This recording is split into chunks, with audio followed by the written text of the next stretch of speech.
ಕುಂದಾಪುರಕ್ಕೆ ಇದು ನನ್ನ ಮೊದಲ ಭೇಟಿ. ರಾಜ್ಯದ ಎಲ್ಲಾ ಕಡೆಯಿಂದ ಇಲ್ಲಿಗೆ ಬಂದಾಗಲೂ ಒಳ್ಳೆಯ ಸ್ವಾಗತ ಸಿಕ್ಕಿದೆ. ಇಲ್ಲಿನ ಜನರ ಪ್ರೀತಿ ಗೌರವಕ್ಕೆ ಆಭಾರಿ. ಕುಂದಾಪುರ ಸ್ವಚ್ಛ ಸುಂದರ ಊರು. ಇಲ್ಲಿನ ನಗರ ಬೀಚ್ ಸಹ ಬೇರೆ ಕಡೆಗಳಿಗಿಂತ ಸ್ವಚ್ಛವಾಗಿದೆ ಎಂದು ಮೈಸೂರು ಸಂಸ್ಥಾನದ ಯದುವೀರ್ ಕೃಷ್ಣದತ್ತ ಚಾಮರಾಜ ಒಡೆಯರ್ ಮೆಚ್ಚುಗೆಯನ್ನ ವ್ಯಕ್ತಪಡಿಸಿದರು. ಕ್ಲೀನ್ ಕುಂದಾಪುರದ ಪ್ರಾಜೆಕ್ಟ್ ತಂಡವು ಸಾಗರದ ಸ್ವಚ್ಛತೆ ಮತ್ತು ಸಾಗರದಲ್ಲಿನ ಜೈವಿಕ ವ್ಯವಸ್ಥೆಯ ಸಂರಕ್ಷಣೆಯ ಧ್ಯೇಯದೊಂದಿಗೆ ಆರಂಭಿಸಿದ ಬೀಚ್ ಸ್ವಚ್ಛತಾ ಕಾರ್ಯವು ನಿರಂತರ 130 ವಾರಗಳನ್ನು ಪೂರೈಸಿದ್ದು, ಶನಿವಾರ ನಡೆದ 131ನೇ ವಾರದ ಸ್ವಚ್ಛತಾ ಕಾರ್ಯಕ್ರಮದಲ್ಲಿ ಪಾಲ್ಗೊಂಡ ಬಳಿಕ ಅವರು ಸುದ್ದಿಗಾರರೊಂದಿಗೆ ಮಾತನಾಡಿದರು.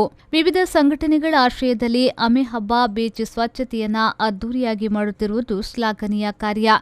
ಸಮುದ್ರ ಜೀವಿಯ ರಕ್ಷಣೆಯ ಜೊತೆಗೆ ಮೀನಿನ ಸಂತತಿ ಉಳಿವಿಗೆ ಅಗತ್ಯವಿದೆ ಎಂದರು.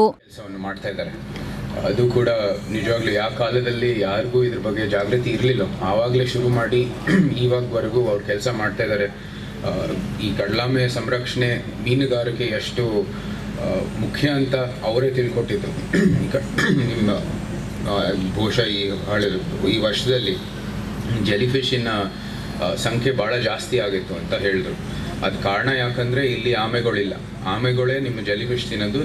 ಹಾಗಾಗಿ ನಿಮಗೆ ಮೀನು ಒಂದು ಸಿಕ್ಕೋದು ದೊಡ್ಡ ಸಂಖ್ಯೆಯಲ್ಲಿ ಸಿಕ್ಕೋದು ಈ ಕಡಲಾಮೆ ಇದ್ರೇನೆ.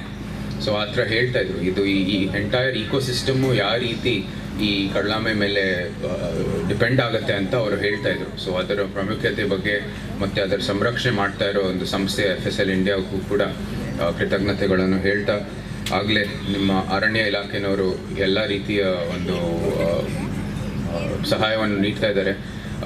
ನಮ್ಮ ಮೈಸೂರಲ್ಲೇ ಸುತ್ತಲೂ ಕಾಡುಗಳೆಲ್ಲ ನೋಡ್ತಾ ಇರ್ತೀವಿ, ಎಷ್ಟು ಕೆಲಸ ಮಾಡ್ತಾರೆ ಅಂತ. ನಿಜಕ್ಕೂ ನೋಡೋಕೆ ಹೋದರೆ ಸರ್ಕಾರದ ಕಡೆಯಿಂದ ಒಂದು ಕಡೆ ಅಷ್ಟೊಂದು ನಿಜಕ್ಕೂ ಒಂದು ಬೇಕಾಗಿರೋ ಇಂಪಾರ್ಟೆನ್ಸ್, ಅದರ ಪ್ರಾಮುಖ್ಯತೆ ಕೊಡೋದು ಬೇರೆ ಬೇರೆ ಜಾಗದಲ್ಲಿ. ಅದು ಸೂಕ್ತ ಇರೋದು ಇಲ್ವೋ ನಿಮ್ಮ ಅಭಿಪ್ರಾಯ, ನಮ್ಮ ಅಭಿಪ್ರಾಯ ಅಂತ ಹೇಳ್ಬೋದು. ಬಟ್ ಬೇಕಾಗಿರೋ ರಿಸೋರ್ಸಸ್, ಸೌಲಭ್ಯಗಳನ್ನು ಎಲ್ಲ ಅರಣ್ಯ ಇಲಾಖೆಗೆ ಕಮ್ಮಿನೇ.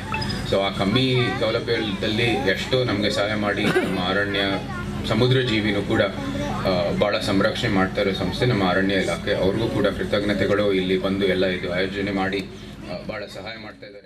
Clean Kundapura project, FSL India, reef watch, ಅರಣ್ಯ ಇಲಾಖೆ, ಕರಾವಳಿ ಕಾವಲು ಪಡೆ, ಪೊಲೀಸ್ ಇಲಾಖೆ, red cross, Rotary, Lions club, MIT Moodlakatte, MAHE Manipal, Udupi ಸ್ವಚ್ಛ ಸಮುದ್ರ ದಂಡ, ಕಾರ್ಕಳ ಬ್ರಿಗೇಡ್, ಪಂಚವರ್ಣ ಯುವಕ ಮಂಡಲ ಕೋಟಾ, ಗೀತಾನಂದ ಫೌಂಡೇಶನ್ ಮತ್ತಿತರ ಸಂಘಟನೆಗಳು ಸ್ವಚ್ಛತಾ ಕಾರ್ಯದಲ್ಲಿ ಪಾಲ್ಗೊಂಡರು.